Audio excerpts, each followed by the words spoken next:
අනාවැකි කීපයක් ඉදිරිපත් කරපු කෙනෙක් ඉන්නවා.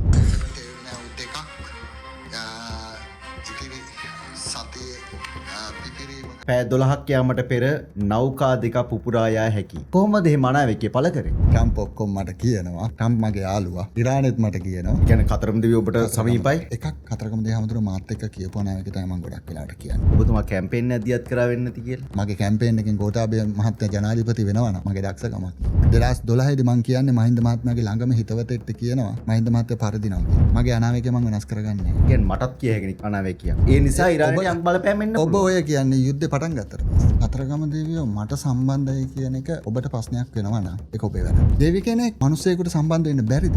නරයන්ට කොහොමද දෙවිවරු සම්බන්ධ වෙන්නේ? බැරි. කතරගම දෙවියෝ හාමුදුරුවෝ ජීවමානව ඇස් දෙකෙන් දැකපු මිනිස්සු කිහිප දෙනා ඉන්නේ. එක්කෙනෙක් බලංගොඩ නායක හාමුදුරුවෝ. හරියටම. දෙවෙනි එක්කෙනා මම. තුන්වෙනි එක්කෙනා මහින්ද රාජපක්ෂ. මහින්ද රාජපක්ෂ මහත්තයා මනුස්ස රූපෙන් කතරගම දෙවියෝ දැකලා තියෙනවා. රණසිංහ ප්‍රේමදාස මහත්මයා මහා භද්‍රකාලි මෑණියෝන් මනුස්ස රූපෙන් දැකලා තියෙනවා. සමාජයට විහිළුවක් කිව්වොත් ඉන්ටර්නෙට් එකට ගිහිල්ලා ඉවරලා ඩිට්වා කියන්න තිබ්බනේ. අයි කවුරුත් කිව්වේ නැත්තේ. ප්‍රේක්ෂකයෝ කිව්වොත් ඔබ කන්ටෙන්ට් ක්‍රියේටර් කෙනෙක් කියලා. එහෙම කිව්වොත් ඒකත් මගේ දක්ෂකම.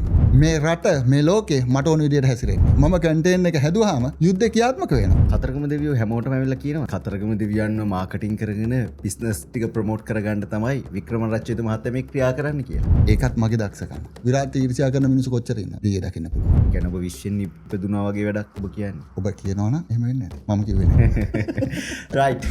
අහසින් යන එකක් කඩන් වැටෙනවා. එතනින් පල්ලෙහාට ඉන්න හමුදාවේ අය මට කතා කරලා කියලා තියෙනවා. එහෙනම් හෙට යන හෙලිකොප්ටරයක් කඩන් වැටෙන්න තියෙනවා. ඉතින් ඔබතුමා එච්චර අනාවැකි කිව්වනම් ඉතින් ඔබතුමාට දිට්ට සුළුකුණාට වළක්වන්න තිබ්බේ නැද්ද? මම ජනාධිපතිද? ජනාධිපතිට ස්වභාවික විපතක් නතර කරන්න පුළුවන්. තෙල් නැව් දෙකක් පිපිරීම, ලංකා මුහුදේ නැවක් අනතුරට ලක්වීම, සෞදි තෙල් ආශ්‍රිත පිපිරා යාම, තෙල් පොලිම. හරියටම සමාජ දිහා බැලුවාම ඒ දවස්වල කියන්න පුළුවන් පාස්කු බෝම්බයක් ගහනවා. ඒක්ෂේක්කෝ රාජ්‍ය නිලධාරීන් ඔබතුමාට සම්බන්ධ වෙලා යම් යම් කාරණා ඔබතුමාට කියලා වෙන්නේ. කමේනේට ගහනවා කියලා මම නොවැම්බර් වල කියන්නේ. දෙසැම්බර් වල ආයි ඒක රිපීට් කරනවා. වෙද මහත්තයා මම ගහන්න ඉන්නේ ඔයාගේ ඔයත් ගොඩ මමත් ගොඩ ඒකින්ද කියන්න කියලා. ඉරානයේ ඉන්න නායකයෙක්ගේ නියම ඉදිරි දවස්වල සිද්ධ වෙවි. ඉදිරියේදී බලමු අනිවාර්යෙන් පහර දෙයිද කියලා. ඒක කියලා 48ක් යන්න කලින් ගරු ජනාධිපතිතුමා ඉරාන නැවක් ත්‍රිකුණාමලයට යවනවා. අක්කටම අනාවැකි කියන්නේ කොහොමද? ඒක ප්‍රේක්ෂකයින්ට ප්‍රශ්නේ නම් ප්‍රේක්ෂකයින්ගේ දුර්වලකම. ඔබතුමාට කියන්නේ අල්කමීනි තමයි මේ යන්නේ කියලා. පිළිම කියන්නේ. ඉදිරියේදී 2026 වර්ෂය වන විට ආධ්‍යාත්මික නායකයෙක් එහෙම නැත්නම් ශ්‍රේෂ්ඨ නායකයෙක්ගේ මියාමක් සිද්ධ වෙන්න පුළුවන්. කවුරු හරි මේ ප්‍රේක්ෂකයන්ට කියන්න පුළුවන්. අපිටත් ඕක කියන්න පුළුවන්. DSN ජනප්‍රිය කරෙත් ඔබතුමා. ඔව්. දේශපාලන කැම්පේන් එක කොටසක් වෙන්න ඉතින්. SWRD බණ්ඩාරනායකගෙන් ඉඳලා DSN කැම්පේන් එක යනවා. ඉරාන. දේශපාලන කැම්පේන් එක කියලා ඔබ කියන්නේ මේ සමාජ සිස්ටම් එක. ශ්‍රී ලංකාව තුළ ලෝක පූජිත නායකයෙක් පිළිවන බව බලංගොඩ ආනන්දමයි ට්‍රීනියන් ඉතා විශ්වාසයෙන් ප්‍රකාශ කළා තියෙනවා. බැලුම් ගලට වෙන දේද? ඒක කියන්නේ මොකද ඌට කලින් එකක් කියලා කරලා බැනුණු තාන්න උනා. එන්න වික්‍රමරාජ් මං ගැන කියන්න මං ඔයාලට ලක්ෂ ගාණක් දෙන්න. මොකද ඔබතුමාට ඉතින්. ඔබ ගෙනියන්න හදන්නේ මේක දේශපාලන. මං ගෙනියන්න යනවා මේක අධ්‍යාත්මික.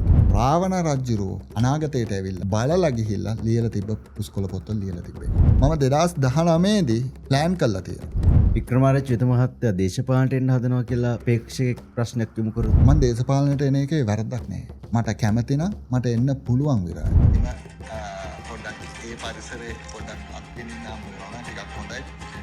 තේරෙනවා නම් මේ කාලගුණේ වෙනසක් වෙනවා කියලා. නෝ රියැලිටි හිම වැටෙනවා. දැන් මං අනාවැකියක් කියන්න. තව අවුරුදු 20කින් විතර ලංකාවේ ජනාධිපති කෙනෙක් වෙනවා. එහෙම කියන්න පුළුවන්. ලංකාවේ ජනප්‍රියම චරිතයක් නියාමක් සිද්ධ වෙනවා. ජනප්‍රියම චරිත කොච්චර ඉන්නවද? රාජ්‍ය නායකයෝ ජ්‍යොතිෂ්‍යවේදියෙක්ව ළඟින් තියා. ජ්‍යොතිෂ්‍යයද මම කිව්වොත් බලු වෙලා විවිධ පුද්ගලයන් නිසා. ගහනවා කියලා පණිවිඩය ඇවිල්ලා තිබ්බා. හැබැයි අපි මෙහෙම ගහයි කියලා හිතුවේ නෑ කිව්වා. ඉතින් අනාගත වාක්‍යයක් කියලා තියෙන බුද්ධියන්ස. ෂණික උණගාම ඔබතුමා කොහේ හරි තැනක වෙන ෂර්ට් එකක් දාගෙන රෙකෝඩින් එකක් දාලා කියලා මෙන්න ඉරානයේ ප්‍රහාරයක් දියත් කරා කියලා වීඩියෝ එක එඩිට් කරලා මෙන්න මේ දවසේ කිව්වේ කියලා දාලා ඉවරලා මෙන්න බලන්න මම මගේ අනාවැකියක් කිව්වා මේක හරි. එහෙමද කරන්නේ? අත පස්නේ. විරාජ් ආදරෙන් ඉල්ලනවා. මම සතියකට ලයිව් දෙකක් යනවා. එන්න ලයිව් එක බලන්න. වාට හිතෙන්නේ. සාමාන්‍ය මිනිස්සෙක් වික්‍රමාරච්චි මහත්තයා කියන්නේ අම්මා කෙනකින් තාත්තා කෙනකින් ඩාව ඉපදිච්ච මිනිස්සු. තීන හීරිසියාවක්, තීන කුහකකමක්, තීන තරහක් නැත්නම් කාගෙන් හරි ගියක් හරි අරගෙන මට ගහන්න කලින් ඕගොල්ලෝගේ ඇත්තල ගෑවේ. රෙද්දේ තුත්තිරි ගා ගන්න තාම මිනිහට මට ගහන්න. අපේ අය එක එක අයට ඇන්දෙනවද? හැමදාම යුද්ධේ පටන් ගත්ත දවසේ ඉඳලා 12 වෙනි දින වෙනකොට මේ යුද්ධය ඉවර වෙනවා. ඉවර කරගන්න. එහෙම නැති වුණොත් ලොකු විනාශ ගොඩකට ලෝකෙට මොන සිද්ධ වෙනවා. මේ යුද්ධේ 25 වෙනි දිනේ පැන්නා විශාල ධර්ම ව්‍යාසන ගොඩක. ලෝකෙට මොන න්‍යෂ්ටික පැහැරය. හැබැයි න්‍යෂ්ටික පැහැරයට කලින් ඒ පැහැරෙල්ල 2029 පත්වෙන ජනාධිපති එයාට ලොකු වගකීමක් ඊට වඩා තියෙනවා. 35 වෙනකොට මේ රටේ තහල් ධාන්‍යාගාරයක් කරලා තිබෙන්නේ නැත්තම් මම ඒකනේ කලින් කිව්වේ අපේ රටේ මිනිස්සු හැම දෙයකටම ඇන්දෙනවා කියලා. දියසෙන් ඉන්නවා, දියසෙන් මෙතන, දියසෙන් කියන්නේ ඡන්ද කැම්පේන්, දියසෙන්. ඒ තමයි ට්‍රම්ප්ට මරාගෙන මරන පැහැරක් කියලා පුළුවන් නවත්තන්න. මේකේ සියලු වක්කීම් බාර ගන්න. අනාවකේ මගේ නම්, කටත් මගේ නම්, වචනත් මගේ නම් ඔබ මොනා කරන්නේ? අදහස් යෝජනා ඉදිරිපත් කරන අයටත්, චෝදනා නගන අයටත්, චෝදනා නොකරන අයටත්, මේ සම්බන්ධ පිළිගන්න අයටත්, ඇන්දෙන අයටත්, ප්‍රේක්ෂකයන්ටත් මොකක්ද ඔබතුමාට කියන්න තියෙන අවසාන? ඔබ වෙනස් මොලේ උඩ ඉඳ. ඒ මොලේ ඔළුව උඩට අරගෙන හොඳට හිතලා කල්පනා. අපේ ආරාධනාව පිළිගෙන අපේ මැදිරියට ආවට ඔබතුමාට බෙහෙවින්ම ස්තුතියි. ප්‍රේක්ෂකයනි ඔබටත් බෙහෙවින්ම ස්තුතියි. නැවත දවසක අපි හම්බ වෙමු.